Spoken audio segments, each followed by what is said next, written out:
ಎಲ್ರಿಗೂ ಹಾಯ್. ನಾವಿವತ್ತು ಊರಿಗೆ ಹೋಗ್ಬೇಕಾಯ್ತು. ನಮ್ಮ ಹುಡುಗಿ ಶೂ ಒಂದು ಸಿಗಲಿಲ್ಲ ಅಂತ ಹೇಳಿ ಹೋಗೋಕ್ಕಾಗಲಿಲ್ಲ.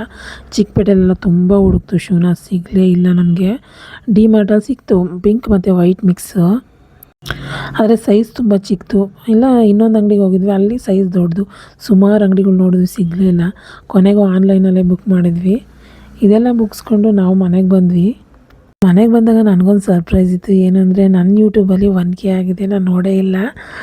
ನಮ್ಮ ವೈಶು ನೋಡಿ ನನಗೆ ಸರ್ಪ್ರೈಸಾಗಿ ಕೇಕ್ ಬುಕ್ ಮಾಡಿದ್ಲು. ನಮ್ಮ ಅಕ್ಕ ತೊಗೊಂಬಂದಿಲ್ಲ ಅದನ್ನು. ನೀನೇ ಹೋಗಿ ತೆಗಿವಾಗಲೂ ಯಾರೋ ಬಂದಿದ್ದಾರೆ, ನಿನಗೋಸ್ಕರ ಬಂದಿದ್ದಾರೆ ಅಂತ ಹೇಳಿ ನಾನು ಹೋಗಿ ತೆಗೆದ್ರೆ ನಮ್ಮ ಅಕ್ಕ ಬಂದಿದ್ಲು ಕೇಕ್ ತಗೊಂಡು.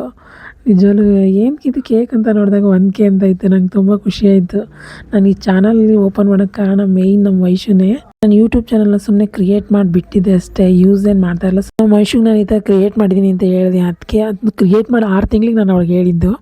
ಆವಾಗ ನಮ್ಮ ವೈಶು ಹೇಳ್ದಿದ್ದರಿಂದ ಅರ್ನ್ ಮಾಡ್ಬೋದು ಆಂಟಿ, ಮಾಡು, ನಿನಗೆ ಕಿಚನಲ್ಲಿ ತುಂಬ ಇಂಟ್ರೆಸ್ಟ್ ಇದೆಯಲ್ಲ, ಹೊಸ ಹೊಸ ತಿಂಡಿಗಳನ್ನ ಮಾಡಿ ಹಾಕು ಅಂತ ಹೇಳಿ ಹೇಳಿದ್ಮೇಲೆ ಅವಳು 1K ಆಗಬೇಕು, ಮಾನಿಟೈಸರ್ ಆಗಬೇಕು ಅಂತ ಎಲ್ಲ ಹೇಳಿದ್ಮೇಲೆ ನನಗೆ ಇದೆಲ್ಲ ಗೊತ್ತೇ ಇರಲಿಲ್ಲ.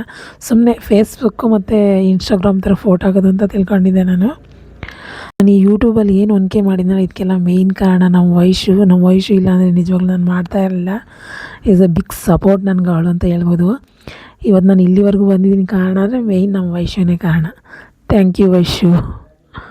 ಯೂಟ್ಯೂಬಲ್ಲಿ ಕೆಲವೊಂದು ತಪ್ಪುಗಳು ಮಾಡಿದಾಗ, ಕಾಪಿ ರೈಟಿಂಗ್ ಬಂದಾಗ ಅವಾಗೆಲ್ಲ ಅವಳೇ ಸಲಹೆ ಕೊಟ್ಟು ಈ ಥರ ಮಾಡಂಟಿ, ಈ ಥರ ತೆಗ್ದಾಕು, ಪ್ರತಿಯೊಂದು ಅವಳೇ ನನಗೆ ಹೇಳ್ಕೊಟ್ಟಿದ್ದು. ನನ್ನ 50% ಇದ್ದರೆ ಅವಳದು 40% ಇರ್ಬೋದು. ಇನ್ನು 10% ನನ್ನ ಮಗಳು ಪಾಪ ವೀಡಿಯೋ ಮಾಡಬೇಕಾದ್ರೆ ಬಂದು ಎಲ್ಪ್ ಮಾಡೋಳು, ಅಡುಗೆ ತಿಂಡಿಗಳನ್ನೆಲ್ಲ ಮಾಡೋಳು, ಮತ್ತು ಎಲ್ಲ ಸೂಪರ್ ಅಂತ ಹೇಳೋದೆಲ್ಲ ಅವಳೇನ ನನಗೆ.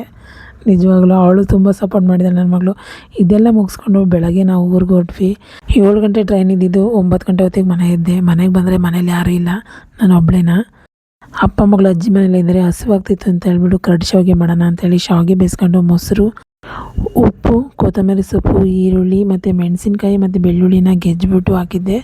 ಅದು ಒಂಥರ ಡಿಫ್ರೆಂಟ್ ಟೇಸ್ಟ್ ಕೊಡ್ತಾಯಿತ್ತು ಇದಕ್ಕೆ.